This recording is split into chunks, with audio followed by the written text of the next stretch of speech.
শিবিরটা যাতে সফল না হতে পারে তার জন্য এই অপপ্রচেষ্টা চালাচ্ছে। কি কারণে এত ঘন ঘন মিটিং করছে আর মিছিল করছে, কোনো ইস্যু আছে? আমার তো মনে হয় কোনো ইস্যু নেই। তারপরেও এই একটা গ্রামে রোজ মিটিং করছে, করুক, তাতে আমাদের আপত্তি নেই। গণতান্ত্রিক অধিকার, গণতান্ত্রিক রাষ্ট্র, যে যার গণতান্ত্রিক অধিকার সে পালন করতে পারে, রাজনৈতিক এজেন্ডা পালন করতে পারে। আমরা কালকে এইখানে রক্তদান শিবির করব, আইএসএফ এর ব্যানারে রক্তদান শিবির হবে। মানুষ স্বতঃস্ফূর্তভাবে ভালোবেসে এখানে স্বেচ্ছায় রক্ত দেবে এবং সেই সংখ্যা কোথায় গিয়ে পৌঁছাবে আপনারা শেষে বেলা হিসাব দেখতে পাবেন যে নওশাদ সিদ্দিকীর কার্যকলাপকে সাধারণ মানুষ কিভাবে মন থেকে গ্রহণ করছে। এই রক্তদাতাদের রক্তদানের মধ্য দিয়ে আপনারা বুঝতে পারবেন। ক্যানিং বিধানসভা সব আতঙ্কের মধ্যে থাকতে এমনই অভিযোগ উঠতো বা সেটাই প্রকাশিত করা হতো। আর সেই ক্যানিং এ আইএসএফের যে এত যে মানুষের যে ভিড় আইএসএফ এর ব্যানারে রক্তদান শিবিরতে, কি বলেন, বুলডোজার দিয়ে ঘর বাড়ি ভাঙচুর হচ্ছে, তারপরেও মানুষের এত ভিড় কি? হ্যাঁ, তাহলে বুলডোজার দিয়ে ঘর ভাঙা, এত ভয়, এত সন্ত্রাস, সব কিছু উপেক্ষা করে যদি এত মানুষ ঐক্যবদ্ধ হতে পারে, তাহলে ভয়ের পরিবেশ যদি কাটিয়ে ফেলা যায় তাহলে কি হবে বুঝতে পারছো এখানে। সেই কারণে আমি বলবো সাধারণ মানুষকে বেশি দিন দমন করে রাখা যায় না। অত্যাচার যত বাড়াবে সাধারণ মানুষের তত আবেগ ভালোবাসা বেড়ে যাবে এবং একদিন বিস্ফোরণ ঘটবে, সেই বিস্ফোরণে অত্যাচারী তছনছ হয়ে যাবে। এই ক্যানিং বিধানসভাতে কি বলবেন এই যে রক্তদান শিবিরের আয়োজন এবং মানুষের যে ভিড় এবং কি বলতে চাইছেন সাধারণ মানুষের জন্য? আমরা রক্তদানের মধ্য দিয়ে সাধারণ মানুষ, অসহায় মানুষ, মুমূর্ষু মানুষকে বাঁচানোর যে একটা প্রয়াস আমরা শুরু করেছি 21 সাল থেকে কন্টিনিউয়াসলি ভাঙড় তথা আশেপাশে আমাদের যেখানে যা সংগঠন আছে, পার্টির সমর্থক আছে, সেই সব জায়গাগুলোতে আমরা রক্ত অর্পণ উৎসবের মধ্য দিয়ে আমরা মানুষকে বাঁচানোর কাজে ব্রতী হয়েছি। সেই কাজ এর অংশ হিসাবে এই বোদরা অঞ্চলের রক্তদান শিবির আমরা কালকে সেই অনুষ্ঠান খুব সুন্দরভাবে পালন করব। এইখানে যারা জমায়েত হয়েছে এইভাবে এত ভয় ভীতি উপেক্ষা করে, তাতে থেকে প্রমাণ হচ্ছে যে কালকে কি ধরনের অনুষ্ঠান এখানে হবে।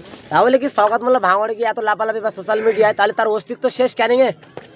অস্তিত্ব এত মানুষ, কি বলবেন? অস্তিত্ব শেষ আমি বলবো না। অস্তিত্ব শেষ আমি কেন বলবো? মুখ্যমন্ত্রী আছে, তাদের সরকার আছে, তাদের প্রশাসন আছে, তারা সেন্ট্রাল গভর্নমেন্টের সঙ্গে ঘন ঘন সম্পর্ক রাখে, তাদের অস্তিত্ব শেষ আমি কেন বলবো? তাদের হাতে যতদিন ক্ষমতা আছে তারা ততদিন মানুষের অত্যাচার করে, মানুষকে দমন করে রেখে নিজেদেরকে জাহির করার চেষ্টা করছে। সেই জিনিসটা আস্তে আস্তে খসে পড়ছে, সাধারণ মানুষ খোলস ছেড়ে বেরিয়ে আসছে। কারণ কি জানো?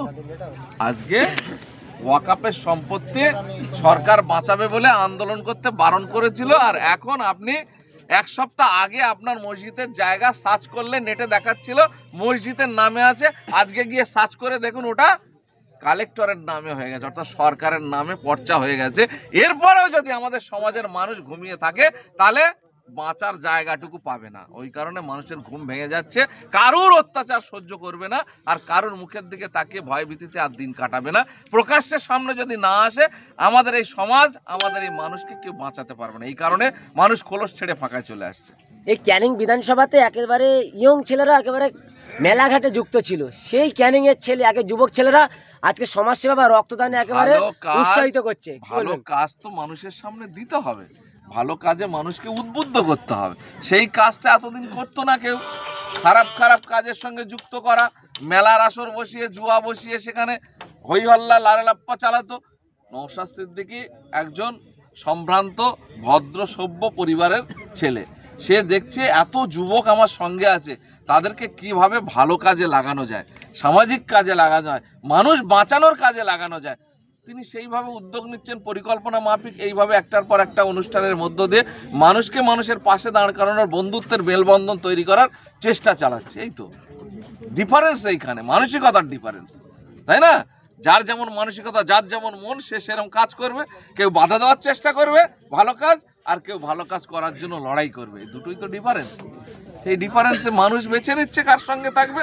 প্রথমে ভীত ছিল, সন্ত্রস্ত ছিল, আতঙ্কে ছিল বা প্রলোভনে ছিল, এখন আস্তে আস্তে দেখছে যে ও বাবা, যত আমি এইভাবে থাকবো তত তো আমার সব কিছু শেষ হয়ে যাবে।